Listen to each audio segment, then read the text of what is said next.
रुद्र संहिता की पवित्र कथा। रुद्र संहिता शिव पुराण का अत्यंत महत्वपूर्ण भाग है। इसमें भगवान शिव के अवतार, माता सती और पार्वती की कथाएं हैं और शिव शक्ति का गूढ़ रहस्य वर्णित है। यह कथा हमें प्रेम, त्याग और भक्ति की महिमा सिखाती है। सती और शिव विवाह। प्राचीन समय में राजा दक्ष की पुत्री सती बचपन से ही भगवान शिव को अपना पति मानती थी। उन्होंने तपस्या कर उनकी भक्ति से प्रसन्न होकर भगवान शिव ने उन्हें स्वीकार किया और दोनों का दिव्य विवाह हुआ। लेकिन राजा दक्ष को यह विवाह पसंद नहीं था।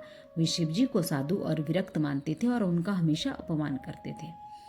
दक्ष यज्ञ और सती का त्याग। एक दिन राजा दक्ष ने विशाल यज्ञ का आयोजन किया। उन्होंने सभी देवताओं को बुलाया, भगवान शिव को निमंत्रण नहीं दिया।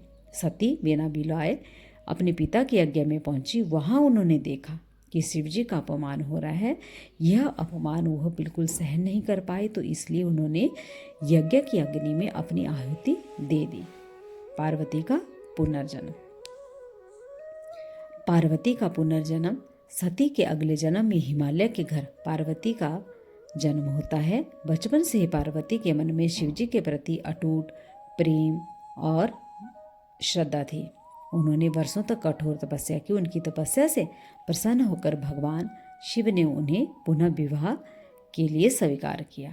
यह विवाह पूरे ब्रह्मांड में आनंद और उत्सव का कारण बना। कार्तिकेय और गणेश का जन्म। रुद्र संहिता में भगवान शिव के पुत्रों की कथा आती है। कार्तिकेय का जन्म तारकासुर वध के लिए हुआ और गणेश जी का जन्म माता पार्वती के शरीर के उबटन से हुआ। जब शिवजी ने अज्ञानतावश गणेश का सिर काट दिया तो बाद में हाथी का सिर लगाकर उन्हें पुनः जीवित कर दिया।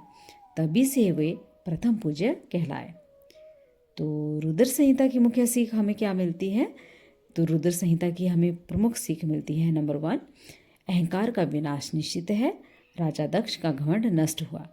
दूसरा, सच्ची भक्ति से भगवान अवश्य प्रसन्न होते हैं। पार्वती की तपस्या इसका प्रमाण है। तीसरा, शिव प्रेम और त्याग के प्रतीक हैं। वे अपने भक्तों के लिए सदैव कृपालु हैं। चौथा, परिवार और धर्म का महत्व। शिवजी का जीवन संतुलन और आदर्श का संदेश देता है। तो अतः इससे हम यही निष्कर्ष पे आते हैं कि रुद्र संहिता हमें बताती है भगवान शिव केवल संहार के देव नहीं बल्कि करुणा, प्रेम और भक्ति के सागर हैं। जो भी सच्चे मन से उनका स्मरण करता है उनके जीवन के सारे दुख कष्ट दूर हो जाते हैं। अगर आपको यह कथा पसंद आई तो ओम नमः शिवाय लिखें और कृपया करके आप इस चैनल को सब्सक्राइब करें, लाइक करें और कमेंट में जरूर लिखें ओम नमः शिवाय या हर हर महादेव।